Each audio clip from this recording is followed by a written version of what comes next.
All right, everybody, and we're back with another micro reflection for the 21st century. And this is a book of reflections based on microdosing and worldviews and belief systems and ideologies and psychological work in service to our spiritual development. And it is meant to synchronize and synergize with a microdosing practice to just open us up to the realm of possibilities out there in the universe waiting for us in the unknown. We talk a lot about the unknown, and there's a lot of philosophical frameworks with these underpinnings of these spiritual teachings. And take what you need, leave the rest, interpret them as you may. Maybe you have your own micro reflections in the back of this book. Actually, there's blank pages so you can write in there for yourself.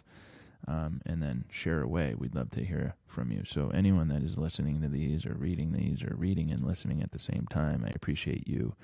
I know there's some of you out there and that have given some good feedback. It's amazing. And this is all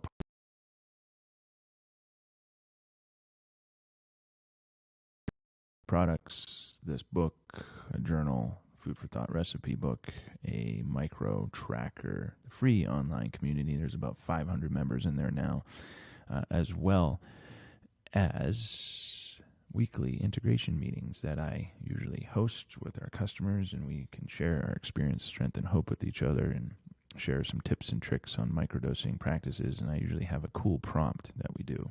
Some of these prompts I pull directly from this book. And we talk about it and have meaningful discussion with ourselves. It's a great place to gather and just kind of surrender for an hour and be present with others in community. So moving along here, you are a citizen of this planet. You're also a citizen of the little town that you live in, or the city that you live in, or the state that you live in, or the country that you live in. But on a grand scale of actualization, we are all citizens of this planet. And being a citizen of this planet, we are all responsible for creating a better future through meaningful service to others, to self, to our communities, and to the world at large that we are a part of, right? There is no one coming to save us from the mental slavery we are imprisoned in. No one's coming to save us. As much as we think that, politicians aren't here to save us. Big businesses aren't here to save us. Academia is not here to save us. We are meant to save ourselves from the mental slavery we are imprisoned in. And since when did the powers who be, those that govern us, poison us with their propaganda and take from us our care about spiritual agency in humanitarian issues? They don't care. There's a quote by Jerry Garcia. Jerry Garcia, the lead singer and guitarist for the Grateful Dead, quite a human. He quoted as, choosing the lesser of two evils is still choosing evil.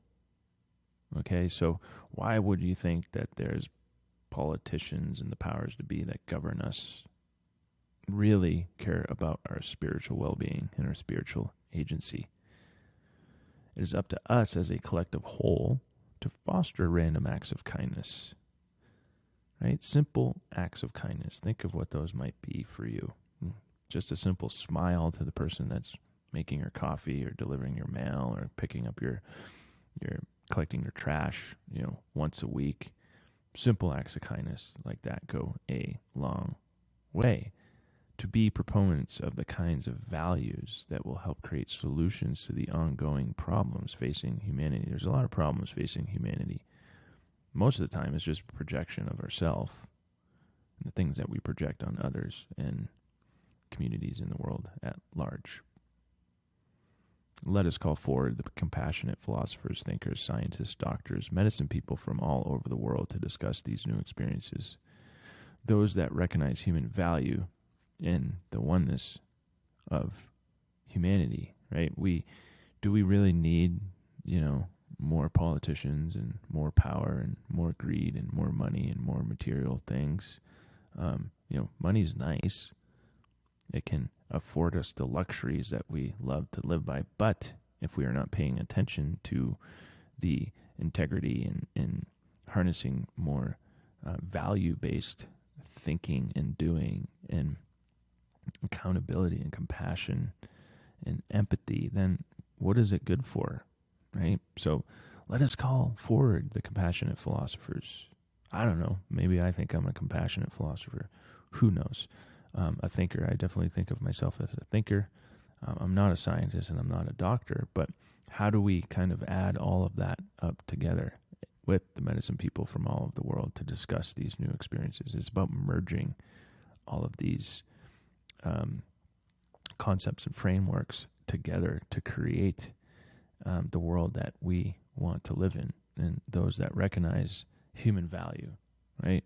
And the oneness of humanity. And what is, recognizing human value? There's something that I always say is that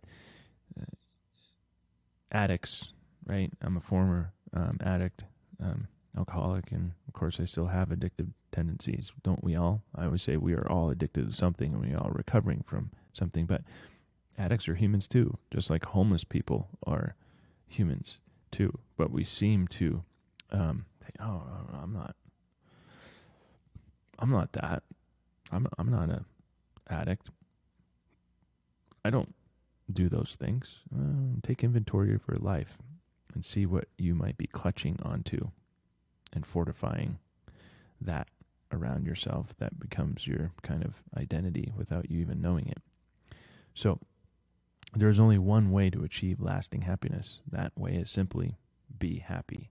Chris Prentice. Easier said than done, Chris, but it's pretty straightforward. I want to be happy. And just be happy. If being sad, right? Being confused, being uncertain, having anxiety, right? Having this neurosis of the human condition, maybe some addictions, does not mean we're not happy. We can still hold happiness in that same container. It's whether or not we're responding to all that shadow that makes us whole, okay? Or are we reacting to it? Are we resisting it, okay? We say, just say yes. Open yourself up. Just say yes. Don't say no. When we say no, we resist. And when we resist, a whole slew of other things can occur. So you are a citizen of this planet. Just remember that. And thank you all for listening. If you like these philosophical frameworks and whatnot, or my ramblings or whatever it might be to you, schedule a call with us. We'll get you set up on the 90-day journey back to you on a microdosing program. And that's what we are here to do, is to help you achieve levels of self-awareness, right? Self-awareness achieved. And that is all up to you. We're just here to guide you, mentor you, because your success is our success. Over and out. Peace.